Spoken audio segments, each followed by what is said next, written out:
America's symbol of excellence in sports entertainment. Turn it on and rip the knob off.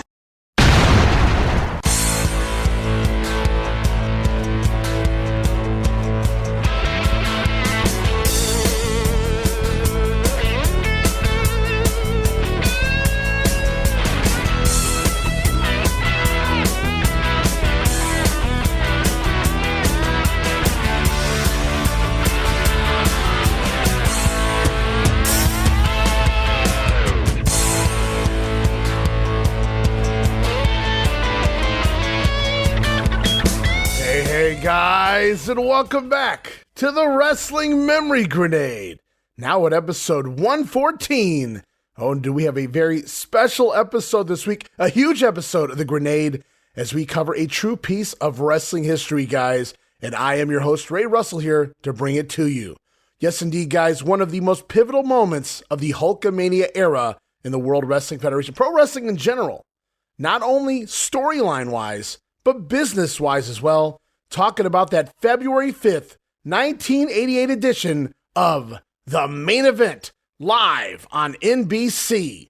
In prime time, no less, guys. The first time in 30 years. More on that later, guys. We're talking about Hulk Hogan, the WWF champion, defending that title against Andre the Giant in the rematch from WrestleMania 3 on free TV. Unbelievable. Also, the Macho Man Randy Savage having one final chance to try and recapture the Intercontinental Championship, which he once held, now currently worn by the Honky Tonk Man.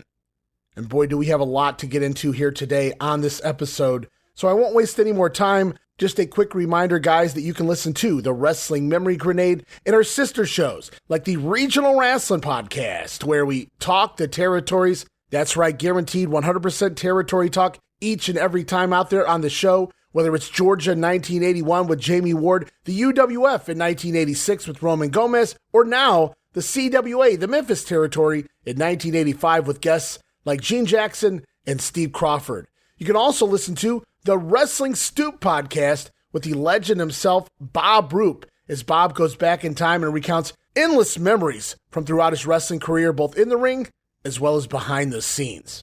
And of course, a shout out to Luke Jennings and his Memphis Continental Wrestling Cast, the UK's #1 and only Memphis wrestling related podcast.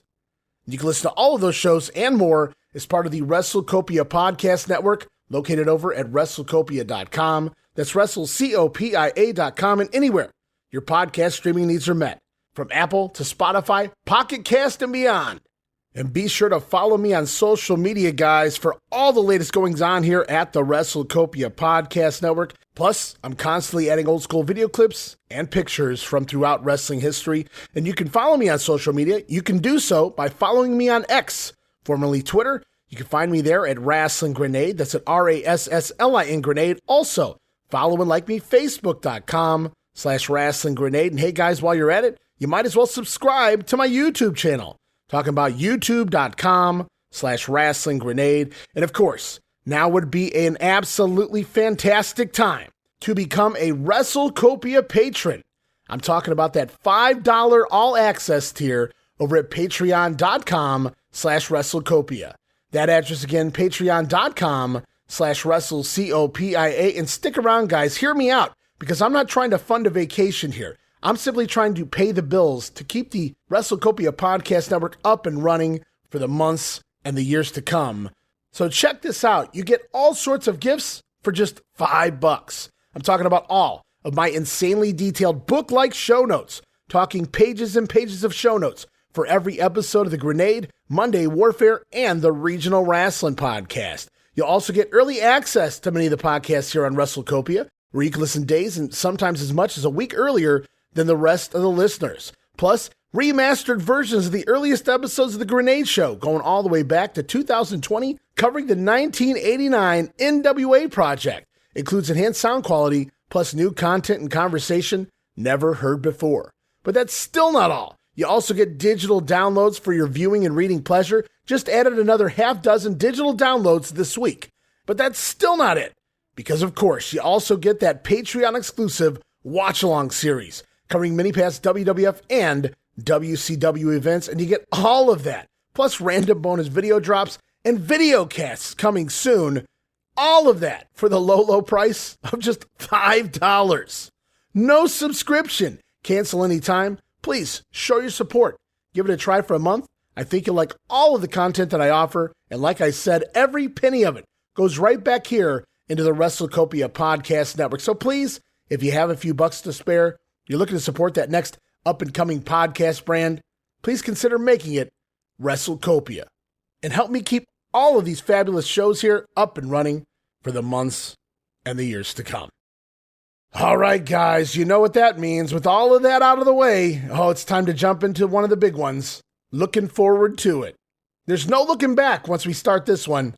It's full steam ahead into the Hulkamania era here in 1988, the Mega Power era, if you will. So here we go, that fateful night all the way back on Friday night, February the 5th, live on NBC. It's the WWF's first ever, it's the main event. Freak out, freak out. Yeah, I'm the Macho Man, Randy Savage. And this is the bravest woman ever to enter a wrestling ring, my manager, the lovely Elizabeth. Yeah, and you all saw that greasy bully honky tonk man strike her down. Well, tonight he goes down. And I'm going to send the honky tonk man on the first bus back to Disgraceland. Yeah, cut rate Elvis, one-way ticket, yeah. What a whiner that Macho Man is. He couldn't keep this belt. He can't keep his woman satisfied. You all saw her fall head over heels over me. And he was a lousy tune-up for my guitar. But you know, he's a very lucky man. How so, Jimmy? He's very lucky you don't play the piano. I'm Ted DiBiase, the $1 Million Man. And this is the one and only true heavyweight champion of the world, Andre the Giant. Hulk Hogan may wear the belt for now, but after tonight, that belt will fit as easily around Andre's waist as the Giant's hands fit around Hogan's neck. Hogan, it felt so good. I can't wait to do it again. And again. And again. When that big nasty giant snuck up behind me and put his filthy hands around my neck, I knew I was fighting for my life. Thousands of miles away, Hulkamaniacs couldn't breathe either. That's why tonight, when I step in the ring with Andre the Giant, the thoughts and the prayers of all those Hulkamaniacs that stood with me through the hard times are going to go in the ring with me. And Andre the Giant, with all that on my side, Hulkamania will never die.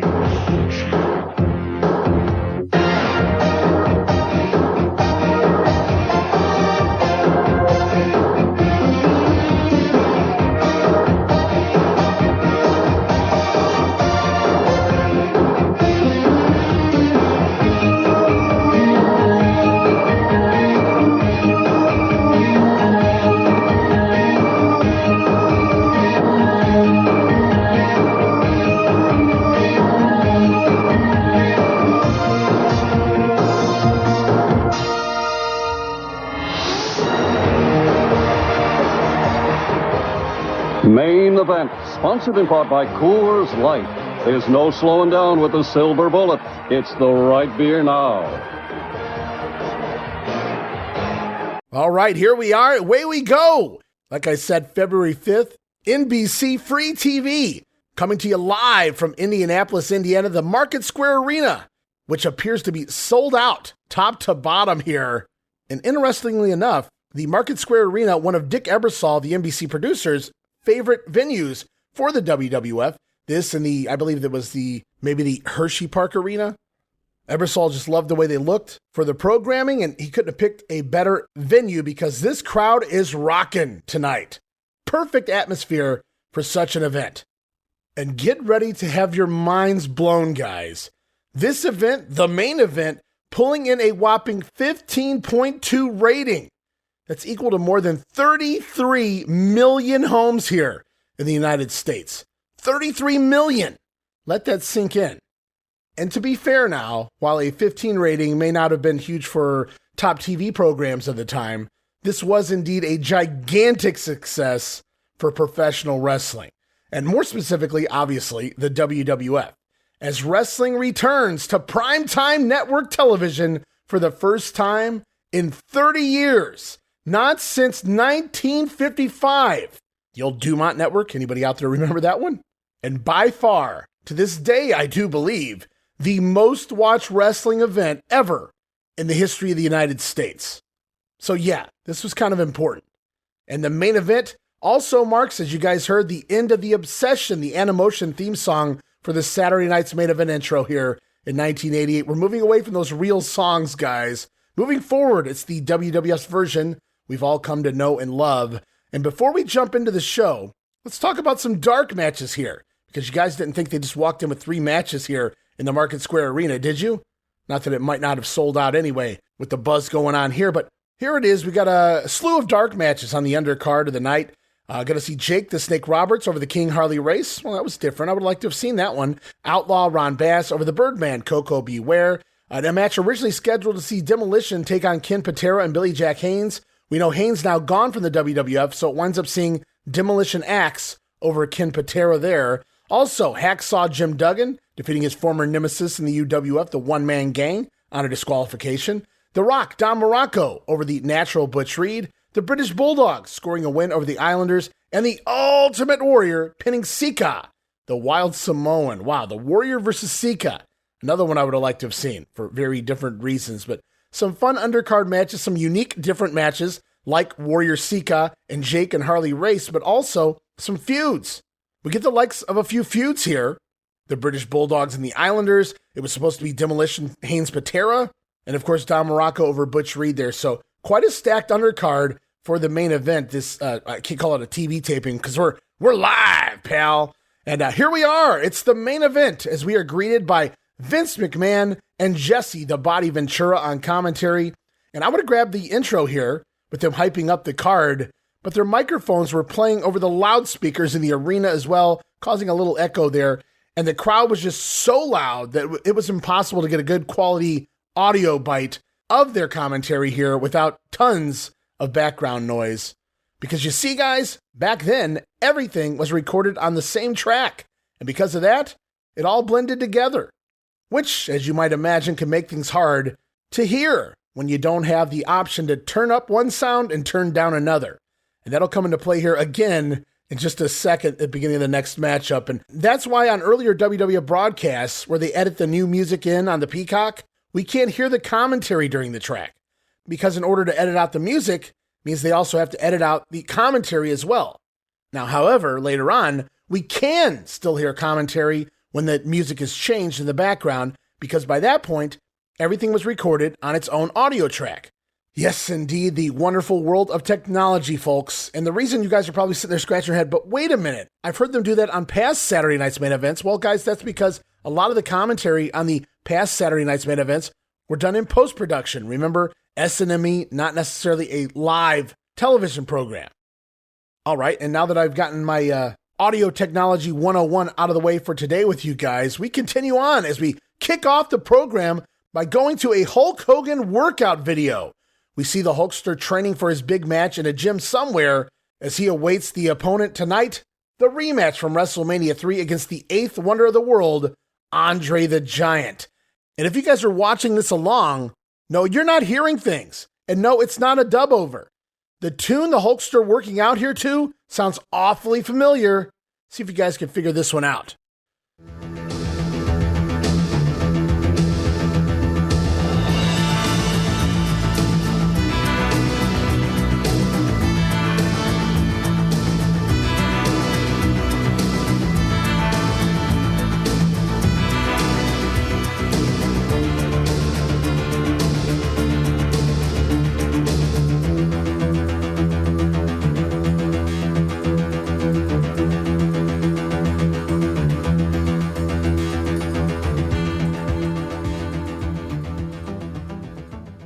All right, there it was, a quick clip of Hulk Hogan's workout music. Sound familiar? Yes, guys, this would become the same music given to one Jake the Snake Roberts, used here first in a Hulk Hogan music video. So kudos to whoever heard this theme and thought, we need to recycle this, because it worked wonders for the Snake Man as we head back to the commentators here, Jesse and Vince, hyping the big night. 3 title matches, including the big one, Hulk and Andre, the rematch from WrestleMania 3 for the WWF title. But up first, It's the Macho Man Randy Savage looking to settle the score and regain the Intercontinental Championship he once had as he takes on the current champion, and if you listen to him, the greatest Intercontinental Champion of all time, talking about this man, the Honky Tonk Man. Honky Tonk Man, here we go with the biggest title defense of your career. Any trepidation tonight? You're no journalist, Green Bean. You're missing the story here. The story here is romance. The lovely Elizabeth went... We know she's head over heels for you, right? Even this bozo can see it. She wants you, Honky. She wants you bad. And I'm going to oblige her. Being the gentleman I am, the Honky Tonk Man. What are you saying? What are you saying, man? What I'm saying is this. I've got the title, I've got the belt, and tonight, I'm going to get the woman, the lonely woman. Oh, no. And then where you going to take her, Honky? Where are you going to take her, Honky? I'm going to take her down a lonely street to the Heartbreak Hotel. You gotta be kidding me. Don't you worry. I won't be cruel. Sing it, baby. Because I know she wants me to love her tender. Sing it. Because I'll be her teddy bear. It's too much. It's too much. And you know where that hound dog Randy's going to be? Where's he going to be? In the ghetto. Oh, Vince, I just hope Elvis, the real Elvis, doesn't hear that. Let's get back to you. Oh, my. You hear it? The Honky Tonk Man is on his way. All right, Honky Tonk Man Jimmy Hart there with Mean Gene Okerlund. These backstage promos recorded the day prior, by the way, guys. And we'll talk more on that in just a little bit. But you gotta love the Elvis puns in this one. Clearly, some NBC writers hard at work. Dick Ebersol and crew typically wrote the promos for the Saturday Night Main Event programming, so the wrestlers apparently handed scripts the day of, and they had to learn their lines. And that's why you guys would hear some of the heels back in the day. Specifically, they would enhance their character with the lines here on NBC rather than just cut a normal heel promo. And really, Honky laying it in here with a lot of Elvis song titles. Gene asking Honky, "What are you saying, man?" Love the oversell there from Mean Gene Okerlund. Honky Tonk Man, he's going to get Elizabeth here tonight. And where are you going to take her, Honky? Down at the end of Lonely Street to Heartbreak Hotel. And Honky going to love her tender, but promises he won't be cruel. He'll be Liz's teddy bear. As Jimmy Hart exclaims, that hound dog Macho Man going to wind up in the ghetto. Like I said, loaded with Elvis puns there, as Honky and Jimmy Hart are out to the ring first, followed by girlfriend Peggy Sue getting her own introduction, announced as the girlfriend of the Honky Tonk Man, making sure all the new viewers here, all the new eyes here on NBC, know the storyline. As Peggy Sue dancing with the champion, we head backstage to hear from the challenger, the Macho Man. And remember when I talked about everything being recorded on one track coming back into play here tonight? Well, this is that instance, as we go to a pre-recorded Macho Man promo here, but we can loudly hear the Honky Tonk Man's music playing in the background throughout, and it can be a little hard to hear Savage at times. In fact, the first several seconds have no audio, so I cut that part out. But I still thought it was important to get this promo in, so off we go to Mean Gene Okerlund standing by with the lovely Miss Elizabeth and the Macho Man, Randy Savage. Competing in front of the largest audience in World Wrestling Federation history. Elizabeth, the Honky Tonk Man, is said in front of all of these people that he has plans for you. Are you worried? Wait a minute, Gene Okerlund, when we enter that ring. The danger zone, the Macho Man rules. Elizabeth has got nothing to worry about, but the Honky Tonk Man has got everything to worry about. Yeah, that's right. What about the claims that he's made in front of our vast television audience? It's fuel to the fire for the Macho Man Randy Savage. Fuel to the fire, and the heat is on. Oh, guitar, yeah. What he did to Elizabeth, huh? What he did to Elizabeth. The Macho Man Randy Savage says everybody's going to be watching Macho Madness tonight, and I guarantee that the madness will prevail. Honky Tonk Man, vengeance is mine, say it to Macho Man. Bet on me, man, all the way. Elizabeth down that aisle. All right, Macho Man Randy Savage guaranteed that the Honky Tonk Man will pay for what he did to Elizabeth. It should be interesting. Back to you, Vince. All right, thank you, Mean Gene. Honky Tonk still dancing. Take a look. Oh, but wait a minute. The look on the Honky Tonk face has changed indeed. Indianapolis. And all up in the air because indeed making his way to the ring is the Macho Man. His manager, the lovely Elizabeth from Sarasota, Florida, weighing 239 pounds, Randy Macho Man Savage. Arkansas Arena is erupting. Well, it's no doubt that the Macho Man definitely has the home field advantage here in Indianapolis. Honky Tonk Man is going to be fighting as a visitor because these fans are totally behind the Macho Man. Why? I really don't understand it. I think the Honky Tonk Man is a tremendous wrestling talent. Well, we know the Honky Tonk Man has teased using his guitar on Miss Elizabeth in the past, but the Macho Man says Liz has nothing to worry about. It's time to make Honky Tonk pay. The heat is on. Honky Tonk Man in the danger zone. Aha! And what an ovation, as Miss Elizabeth has never looked more gorgeous than she does here tonight, accompanying her man, the challenger, Randy Savage, to ringside. And away we go with our opening bout. It's Intercontinental Champion, the Honky Tonk Man, accompanied to the ring by Jimmy Hart and Peggy Sue, taking on the Macho Man Randy Savage. In his corner, the lovely Miss Elizabeth. And this feud goes all the way back to the late summer, early fall of 1987.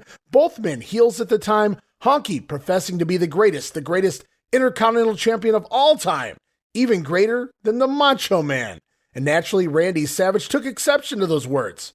In fact, words were exchanged between the two men, and a title match was booked for the October 3rd edition of Saturday Night's Main Event. And you guys know what I'm talking about, that fateful night where the Honky Tonk Man not only blasted the Macho Man with a guitar over his head, but he shoved down the lovely Elizabeth. How dare you, Honky? And of course, that also led to the formation of the Mega Powers. But that guitar shot and shoving Liz to the mat, that solidified the babyface turn of the Macho Man Randy Savage. And since that time, the Intercontinental Champion has been on the run, even taking a count-out loss to the Macho Man at the Survivor Series. But we finally get the rematch here tonight. It's the blow-off to settle the score once and for all. And with the heels in the ring first, it was Savage, the challenger, out second, as he hits the ring pretty quickly here, and the heels bail as the Macho Man dazzles the crowd.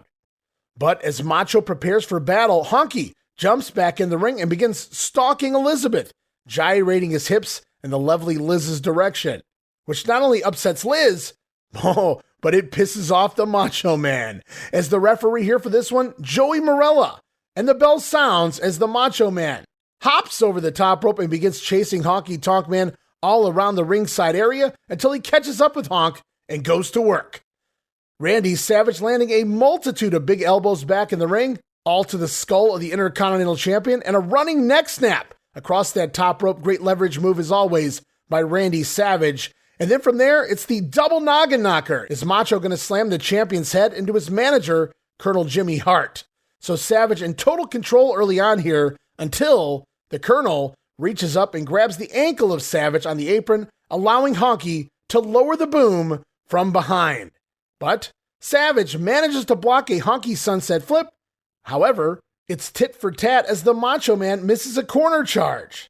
The champion going to try to capitalize, but winds up missing an elbow drop as the challenger simply can't be held down here. So Jimmy Hart again running distraction, causing Savage to chase Jimmy this time around ringside and even through the ring. And of course, Jimmy conveniently dropping the megaphone in the process, dropping it in the middle of the ring.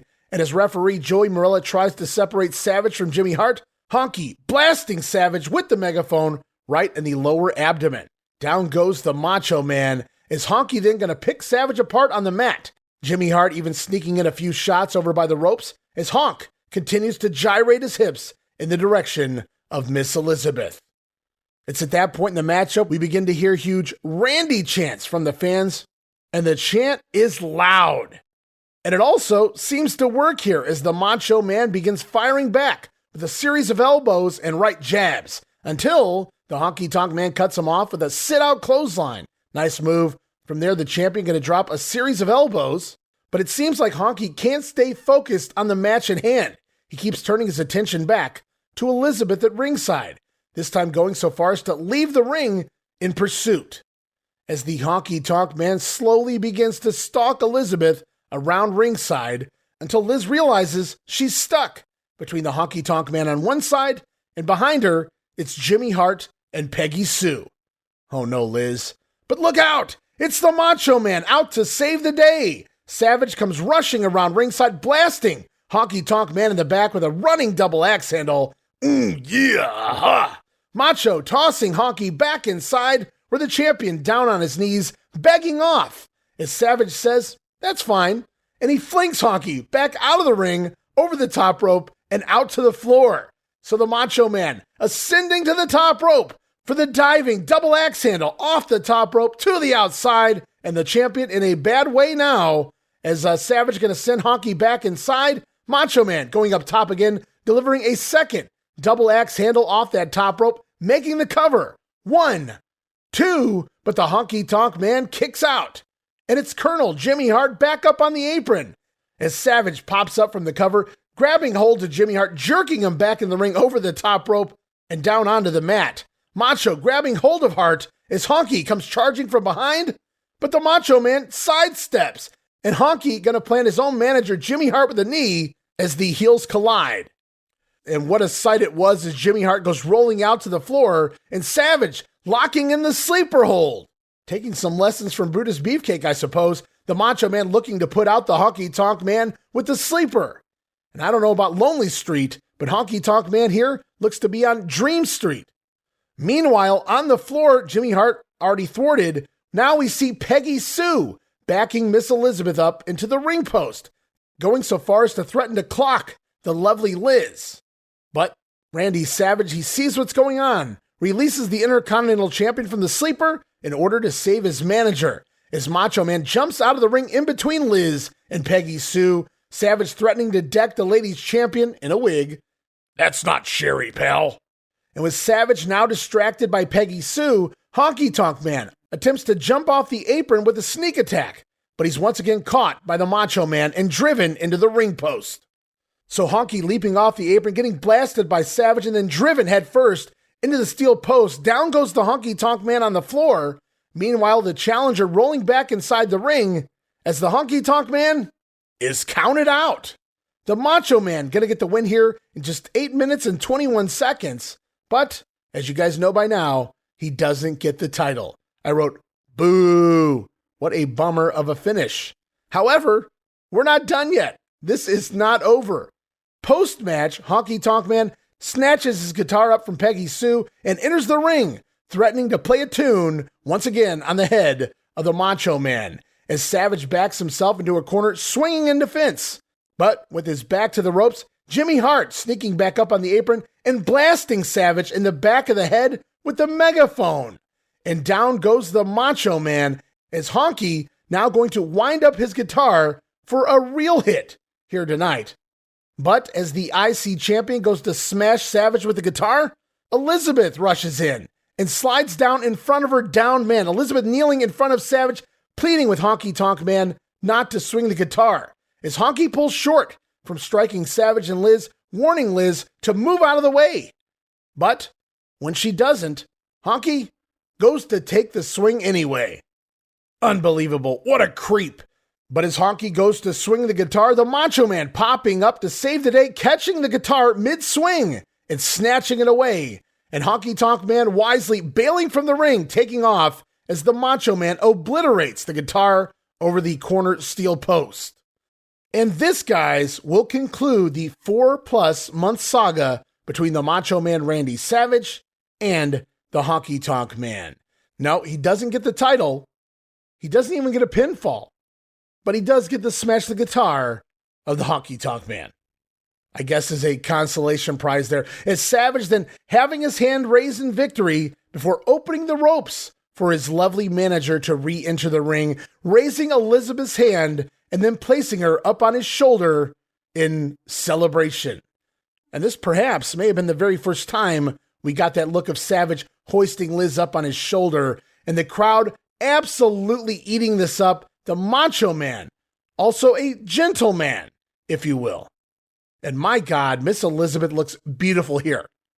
I mean, she always looked great, but extra gorgeous here tonight, as the Macho Man showing his admiration and love for his manager, Miss Elizabeth. And now you guys may be asking, that is how the Macho Man exacted his revenge? Well, we haven't done this in a while, so maybe right now, it's time for a little segment I like to call Break It Down.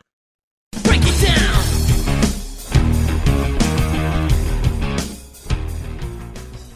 All right, guys, and here it is. I'm going to break it down for you right here, right now.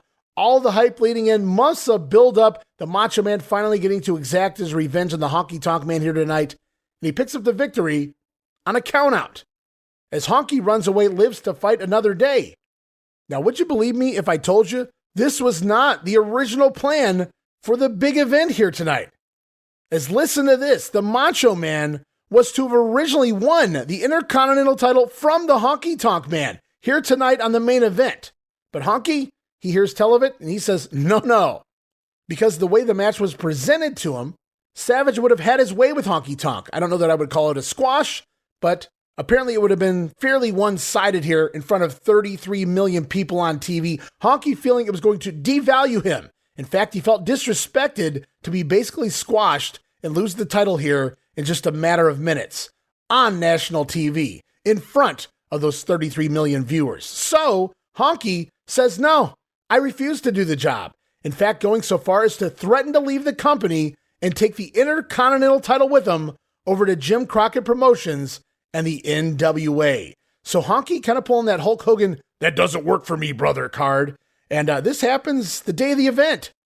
So at the very last moment, Vince McMahon going to have to call an audible here, put in a position where they have to change their plans. There's no option.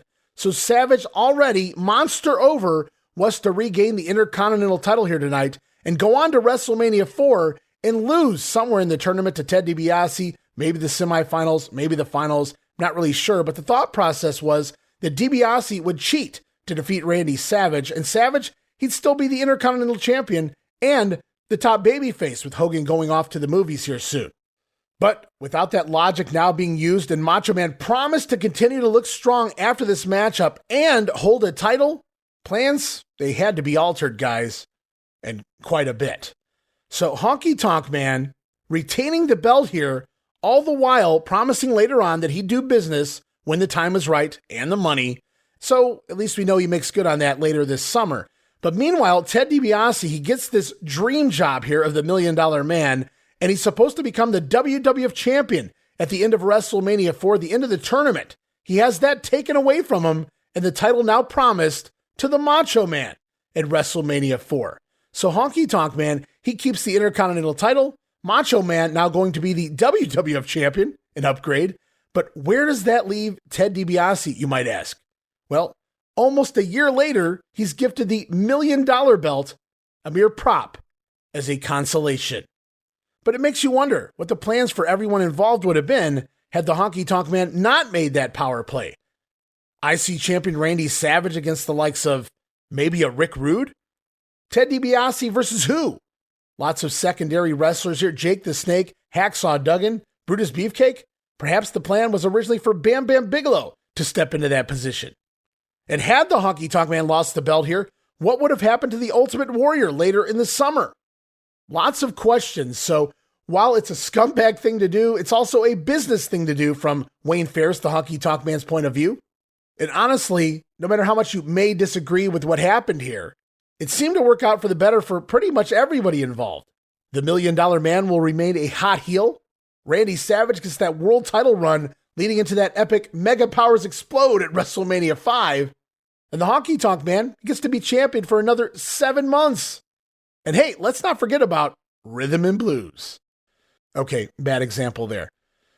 So no matter the finish, this had to be the blow-off. This matchup here, the thing, it had been brewing since at least the October 3rd Saturday Night's main event, and it was time for both men to move on, as there was nothing left for them to do. They'd already done gimmick matches on the house shows, cage matches on the house shows, lots of smoke and mirrors here in this matchup, as there typically is in any halfway decent Honky Tonk Man match. So this matchup, while not a classic by any means, the storyline was fun while it lasted.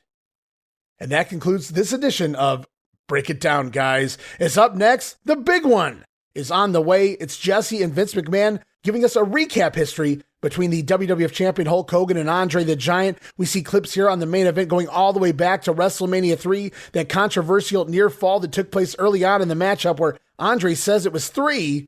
We fast forward to the January 2nd edition this year of Saturday Night's Main Event. Andre choking the life out of the Hulkster following his matchup with King Kong Bundy. And then from there, it's the contract signing at the Royal Rumble for this very match where Andre gives this his stamp of approval, flipping the table over onto the Hulkster's head. So a quick recap here on the main event. We only have an hour to fill everything in, but right now here on the Grenade, we'll do a little more justice than that. We'll go back to Andre's return. Remember that quote-unquote suspension in 1986, returns at the top of 87. We get those Piper's Pits, those teases of Andre's potential heel turn. Then the confirmation is Andre brings Bobby Heenan out with him on Piper's Pit to challenge Hulk Hogan to a World Championship match in the WrestleMania. And that WrestleMania was last year, WrestleMania 3, and we talked about that controversial near fall early on in the match, minute and a half into the match of Hogan trying to slam the Giant, who lands on top of the Hulkster, and Joey Morella doesn't do the greatest near fall count of all time, although it could be Hogan's fault as well. Really didn't kick out to the last split second possible, and it does look like Andre may have almost got a 3 count there, and that's been his argument all year long, that he is the uncrowned WWF champion. Now, Andre took some time off, but did return in time for the Survivor Series, where he survived the main event, not only outlasting Hulk Hogan, but also Bam Bam Bigelow. As the Giant came looking for a rematch here against the WWF champion, another man also looked to capture that WWF title, but in a very different way. Enter the $1 Million Man Ted DiBiase, who offered to purchase the WWF title from Hulk Hogan for millions of dollars. But Hulk's response? Hell no! Hell no, brother. Hogan refusing to sell out to the $1 Million Man and thus forcing DiBiase to come up with a backup plan. And what a backup it is, purchasing the contract of the 8th wonder of the world from his manager Bobby the Brain Heenan. Andre the Giant now under the contract of the $1 Million Man Ted DiBiase. And Andre has already agreed multiple times that after he wins this matchup and wins the WWF title, he's going to hand it over to Ted DiBiase, thus DiBiase purchasing the WWF title after all. So does everybody have a price for the $1 Million Man? Apparently Andre does, and I'm sure it was a giant price, no pun intended. And of course they build Andre up, they have him take out the Hulkster on Saturday Night's Main Event, takes out a few other baby faces as well, as he looks unstoppable heading into this matchup. They do the contract signing January 24th, Royal Rumble. Andre does wind up giving it his stamp of approval, as the rematch will take place right here, right now, on free TV. The rematch from WrestleMania 3, the Hulk versus Andre 2. And it all goes down right now as we head backstage to Mean Gene Okerlund standing by with the $1 Million Man Ted DiBiase, his bodyguard Virgil, and Andre the Giant. Well, gentlemen, tonight you have the chance at the World Wrestling Federation's Heavyweight Championship. Your comment. Chance? Andre already is champion. He beat Hogan at WrestleMania 3 until the referee, obviously a hunk of moron, cheated on the 3 count. But this time, Virgil will keep an eye on the referee, and Hogan won't squirm loose. That coward has run from Andre for a year. Tonight, he meets the Giant, and the rest is history. All right, Ted DiBiase, obviously you are very confident, and obviously the Giant is ready. Of course he's ready. He's had the finest training at the finest facilities that money can buy. Everyone knows that money makes the man, and it takes big money to match up to a big man like this. That's why Andre's with me, the $1 Million Man.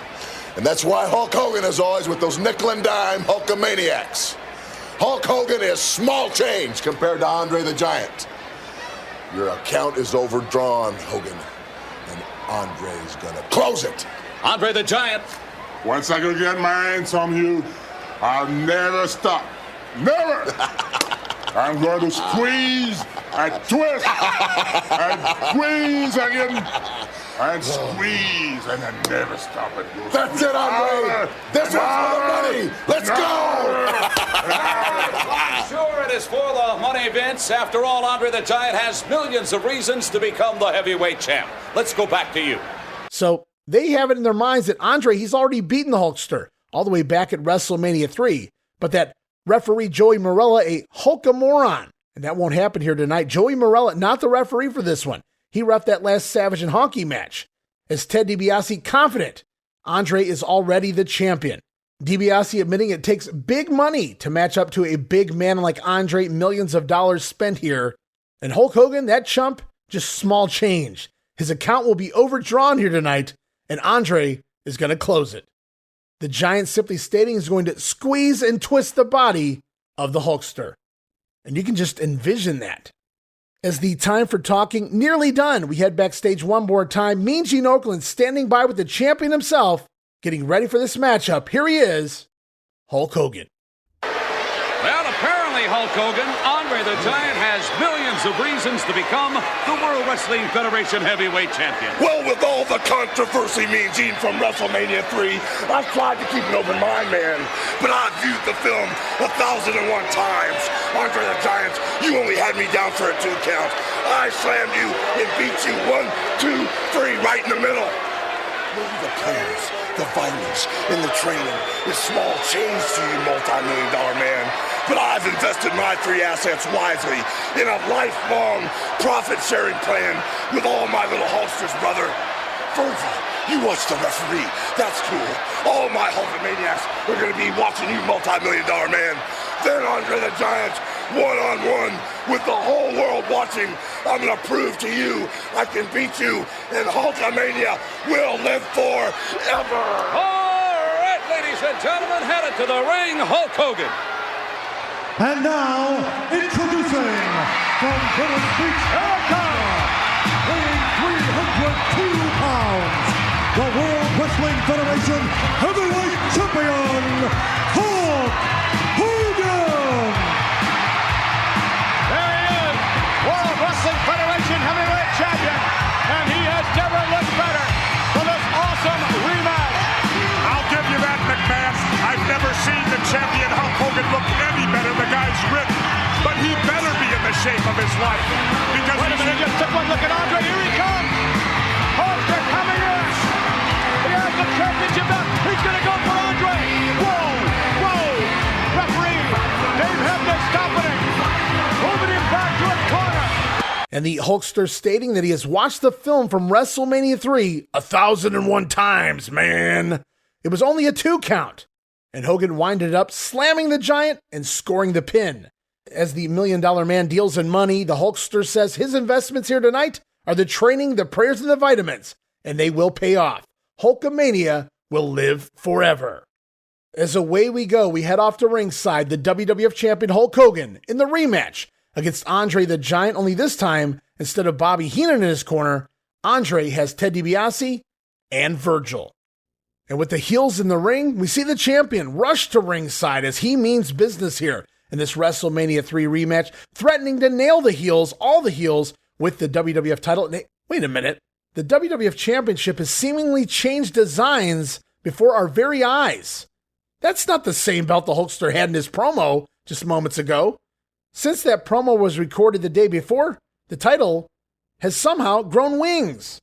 Yes, guys, it's the debut of the Winged Eagle WWF title belt. Not shown in the Hulk Hogan promo. It was the old belt there, recorded the day before. Hogan debuting the Winged Eagle belt here on the main event. And going back, Bruce Pritchard on his podcast Once Upon a Time, he stated whenever they recorded prior to a live event, they'd take Polaroids of the promos, pretty wise, to make sure the wrestlers looked as similar as they could at the live event. But the title belt here, not so much. And also pointed out by several fans online, Hulk Hogan changes from a do-rag to a bandana as well as he heads to the ring with the Winged Eagle Championship. A new title is born. Winged Eagle. Sounds redundant, doesn't it? Aren't all eagles winged? Anywho, the Hulkster in the ring ripping off his t-shirt as all 3 heels watch from the apron. Andre not looking too impressed. 4 years. That's a long time to be a champion, Hulk Hogan. And as you see Andre re-enter the ring, you can see the back brace underneath the singlet. But even still, it looks like Andre noticeably trimmed down here, looking in a little better shape. It appears our referee tonight is, in fact, Dave Hebner. So, again, no Joey Morella. Maybe this time we won't end in controversy, guys. As Hulk Hogan primed and ready, calling Andre on. The Giant never changing facials heading into the matchup. Cool and calm is the challenger, as Ted DiBiase giving the Giant some last words of advice. But the Hulkster, he has enough of the stalling, clocking Andre the Giant and then dragging both DiBiase and Virgil into the ring. Hogan whipping Virgil off. Big boot sends Virgil back outside, and then whipping Ted DiBiase off the ropes. And another big boot sends the $1 Million Man over the top rope and out to the floor. As the crowd erupts and the Hulkster goes after the Giant, landing several big shots and turnbuckle smashes that finally seem to rock the challenger. Andre a little off kilter, but he won't go down. Hulk, he can't seem to take the Giant off his feet. As the Giant staggers into the corner, Hogan rushing in with a big clothesline, but it barely moves the Giant. As DiBiase and Virgil back up on the apron and knocked right back off by the champion. Money goes flying everywhere. As Hulk Hogan smashing Andre in the corner, running clothesline again. From there, Hogan with the big wind-up punch, which Vince McMahon refers to as a Sunday punch, pal. Gotta knock him clear into Sunday with this one. So Hogan leveling Andre there with the Sunday punch. And then the champion does the unthinkable. Hulk Hogan goes to the top rope? Yes, the Hulkster climbing to the top rope. I wrote, what? As the champion now on the top rope, but he's met there by Andre the Giant, who grabs hold of the champion, slamming Hogan off in a press slam of sorts. Wow, Hulk Hogan press slammed. Never thought I'd see the day. As the champion now down on the mat, Andre tries for a falling headbutt, but Hulk Hogan rolling out of the way, and the Hulkster going to try to capitalize on Andre down on the mat, but Andre going to grab Hogan by the throat to prevent it from happening. Hogan going down to try to cover, Andre simply grabbing him one-handed by the throat. Now there's a defense.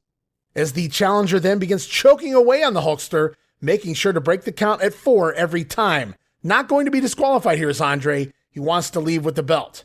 And with Andre trying to choke out the champion, we get loud Hogan chants from the fans as Andre going to drive the champion down with a giant body slam. Then from there, the 8th wonder of the world chopping away and delivering headbutts on Hogan over in the corner. Andre going to shoot Hogan into the ropes and deliver a big boot from the Giant. But Andre losing balance, falling himself in the ring as Hogan goes rolling out to the floor. And while outside, Virgil immediately tossing the champion back inside to assure Hogan wouldn't be counted out. So Virgil very wisely does not take a shot, doesn't risk disqualification, and at the same time, he's clearly been ordered by DiBiase to get the champion back in the ring. We don't want a count out here. We want a title change. So they definitely want Andre to score that win by pinfall or submission. I love the psychology with that. As Dave Hebner arguing with Virgil now, Andre behind the back of the referee, choking away at the champion, even going so far as to wrap his singlet strap around Hogan's throat. But as Andre tries to choke out the champion, Hogan becomes fighting his way back to his feet, and he breaks free of the chokehold. And it's Hulk now on the offense, rocking the Giant with a series of big right hands, even going to the eyes of the challenger, which Jesse Ventura doesn't care for, and Hogan going to the middle rope for a flying clothesline. I wrote, holy fuck, the Hulkster flies.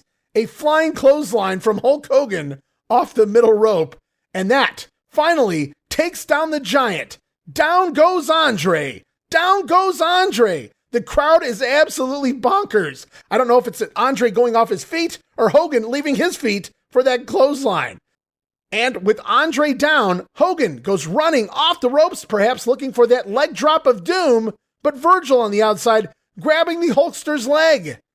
And that gets the attention of referee Dave Hebner, who comes over and begins arguing with Virgil a second time in this matchup. And Hogan not going to waste any time, running back off the ropes, and this time lands the big leg drop, and Hogan making the cover. 1, 2, 3, but there's no referee. Hebner is with Virgil. As Hogan pops up to argue with the ref, hey ref, I got him pinned here. Andre getting back to his feet as well, grabbing the Hulk by the back of his head and driving a pair of skull-crushing headbutts to the back of the Hulkster's cranium. Then from there, Andre going to grab Hogan in a double underhook suplex. Okay, more like a hip toss, but he does follow through with it, landing on top of the champion, and with the Hulkster down, the Giant makes the cover. 1. Hogan gets his shoulder up, but 2. Come on, referee, Hogan's shoulder's clearly up, but 3. What the hell? Dave Hebner immediately calls for the bell, officially declaring Andre the Giant the winner of the match and the brand new WWF champion. What? Match goes 9 minutes and 6 seconds. You guys are witnessing history, and we're not even done yet. As Vince McMahon and Jesse Ventura argue on commentary, Hulk Hogan arguing with Hebner ringside, but the referee disregarding the champion's pleas, and he hands the title over to Andre the Giant as we get that epic announcement from the Fink. And right now, guys, I'm going to take you back to that fateful night via a soundbite as we hear the conclusion of the matchup and the great job Jesse and Vince do at getting the finish over before Howard Finkel solidifies it, leaving no shadow of a doubt. We do indeed have a new WWF champion. Andre spins a Hulkster around.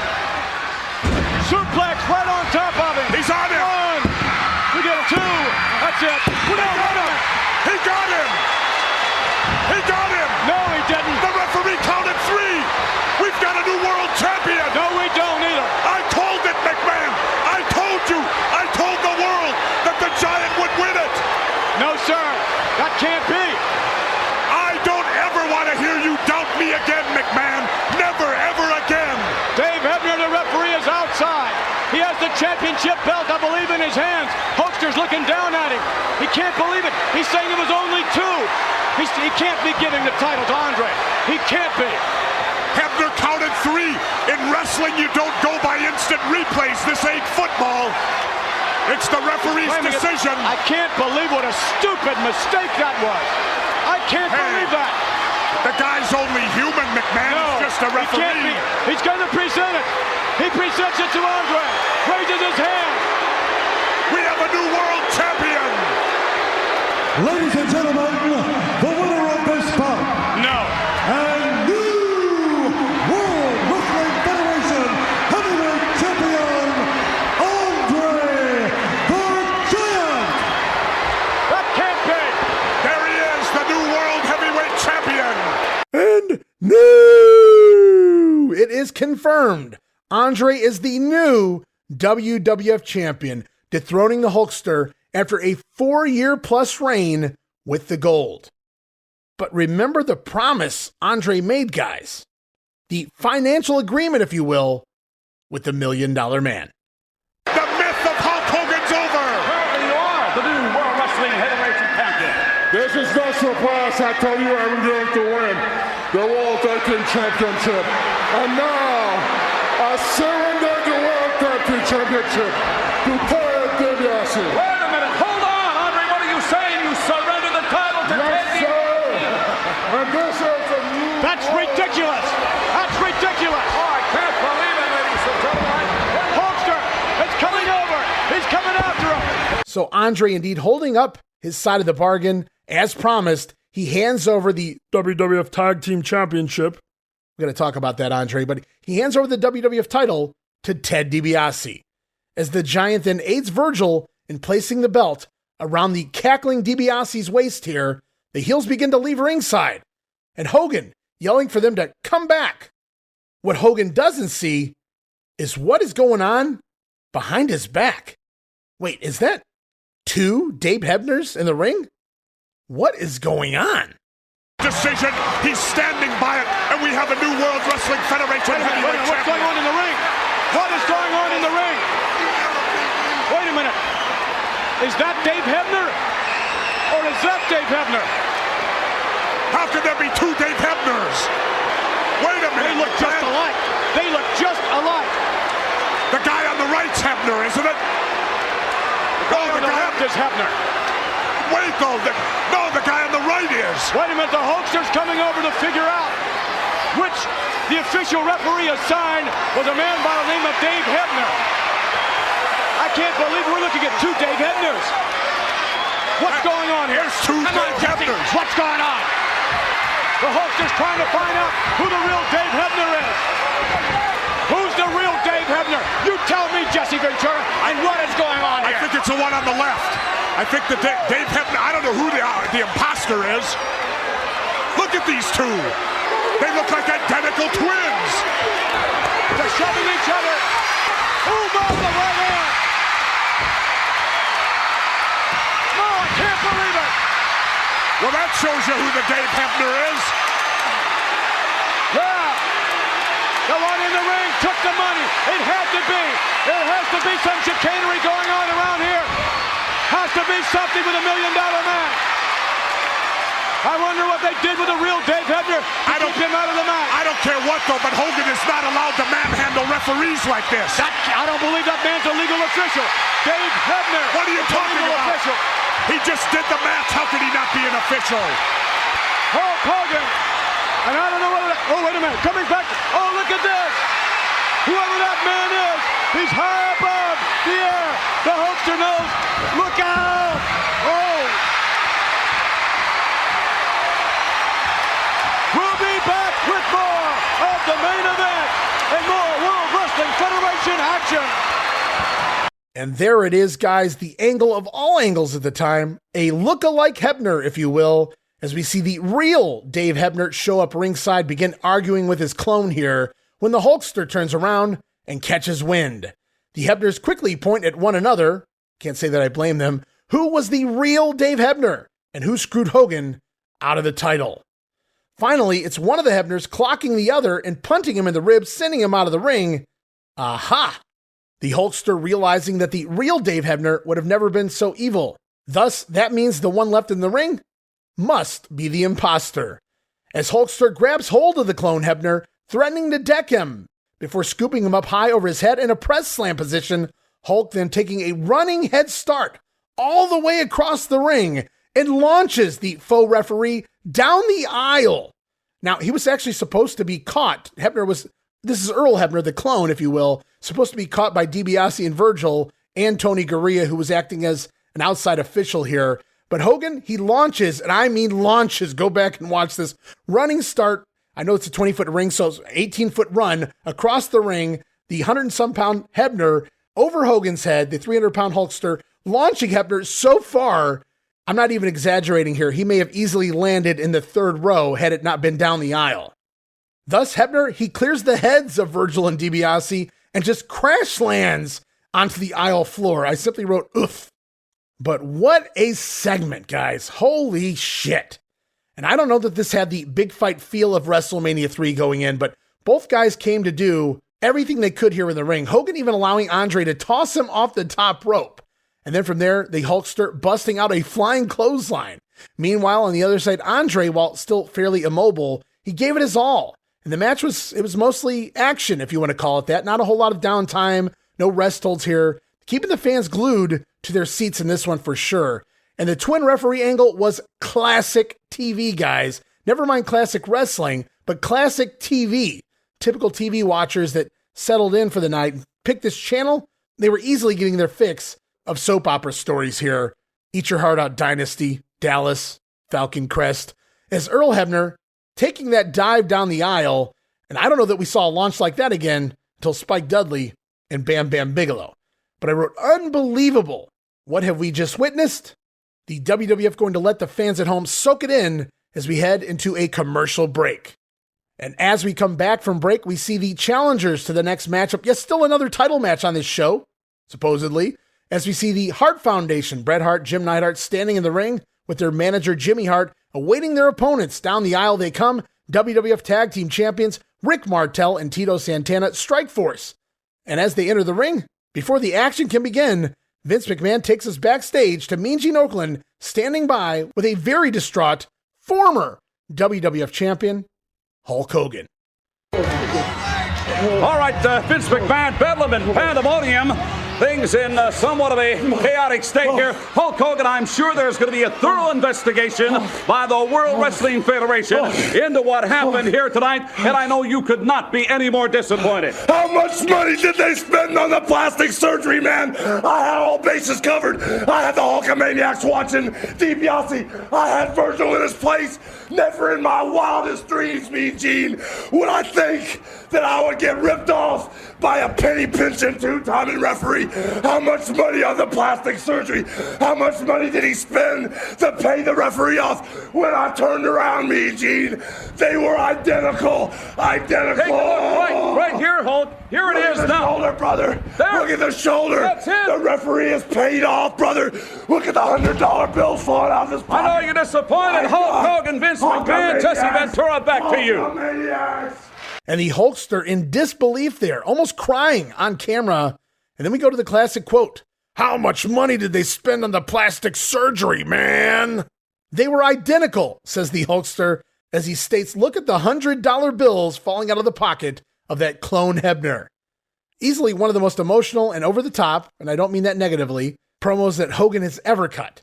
Selling losing the title like he's losing his soulmate.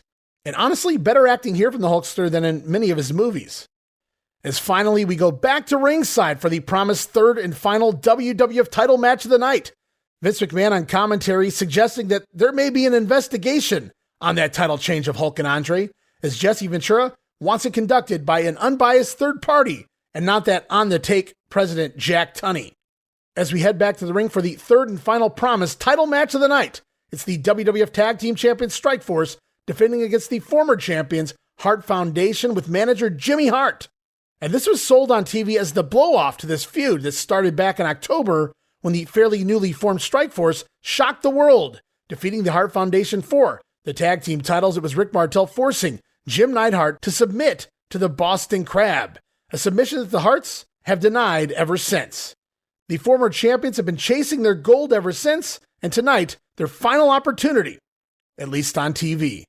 As we return to ringside with the matchup already joined in progress, the Anvil grabbing hold of Rick Martel from the apron as the Hitman lowering the boom and taking over for the challengers. Brett then delivering a pile driver on Martel, and the show goes off the air. As referee Jack Kruger makes the 2 count, well, maybe it was a 3, we go off the air. Not really sure there if you're a viewer at home.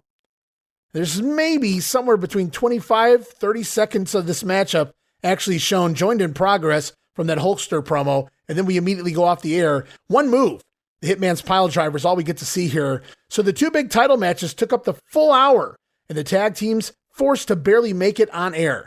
Worse yet, we don't even see the finish. Now, for those of you curious, you need not worry.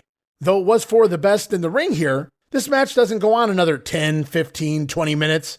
No, instead, the teams were told to take it home in hopes they get to the finish before they went off the air. However, they didn't get there quick enough, and we miss it. So in case you're wondering, yes, Rick Martel did indeed kick out of the pile driver. As you see referee Jack Kruger go down and whisper something into their ears, the tag teams then quickly jump up and take it home, with Rick Martel reversing an Irish whip into the ropes, Bret Hart coming off going for a sunset flip, but Martel dropping down to his knees, hooking the Hitman's legs to get the very abrupt 1, 2, 3. So no hot tag, no Tito at all that we saw. But if you want to see the remaining 16 seconds that weren't shown on television, you can do so right now on the Peacock and international fans on the WWE Network as the entire matchup is shown with the bonus finish.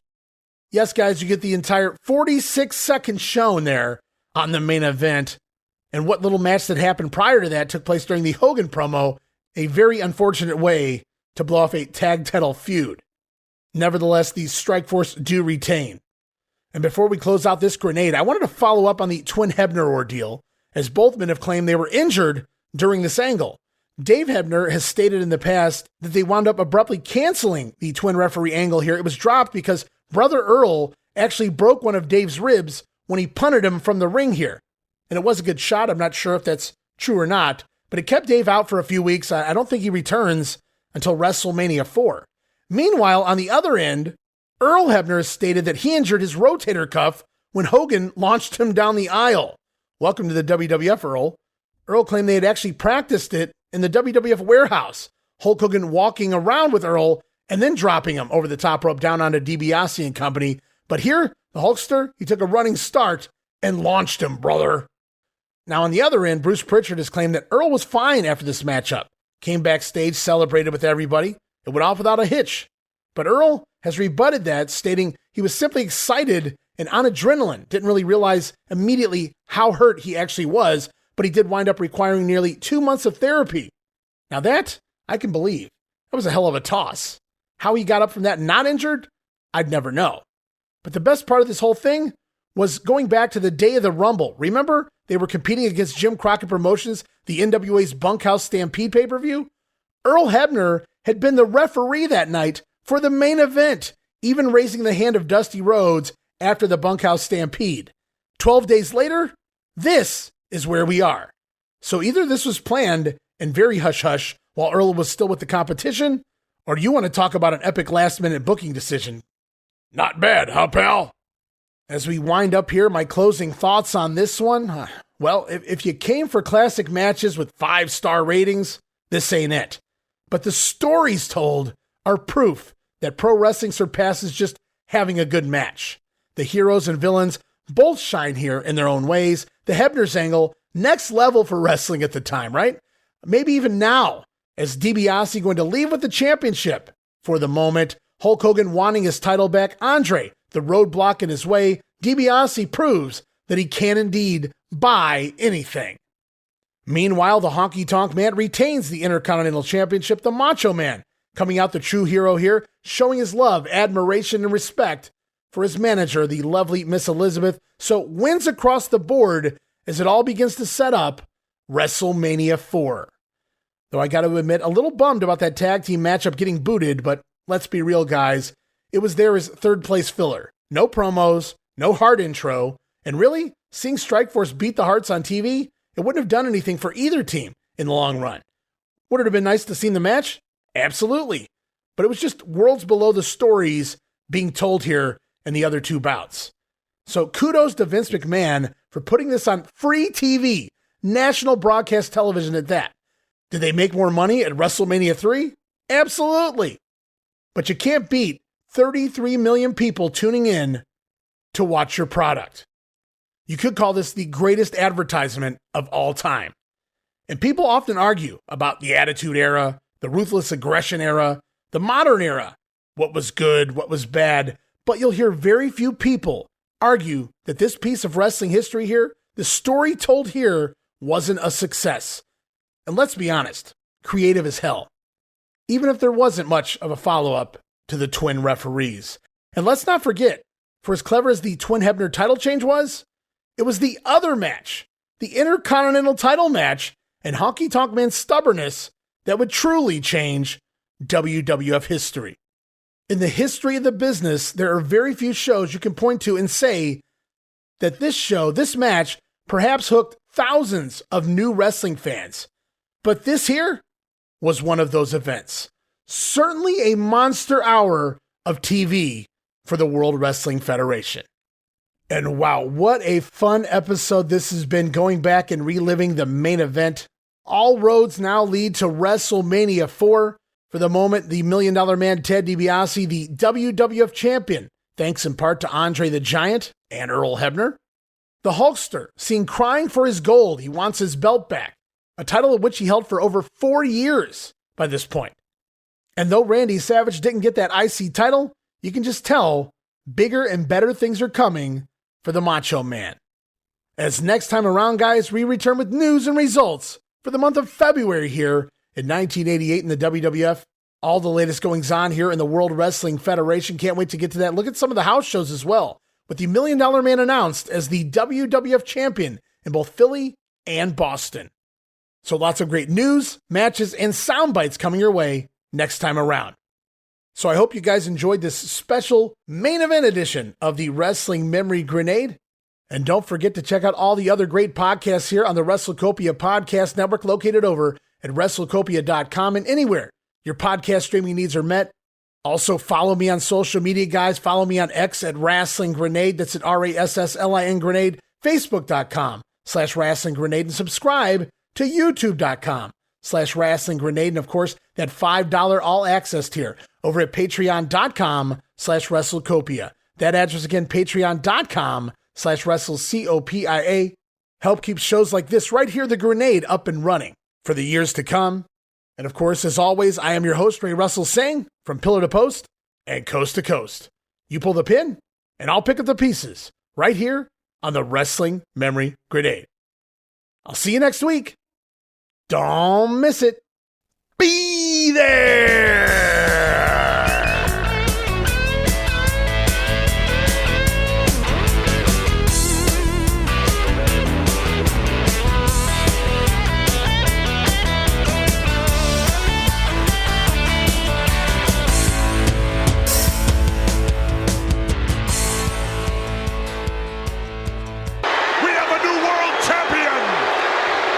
Ladies and gentlemen, the winner of this bout.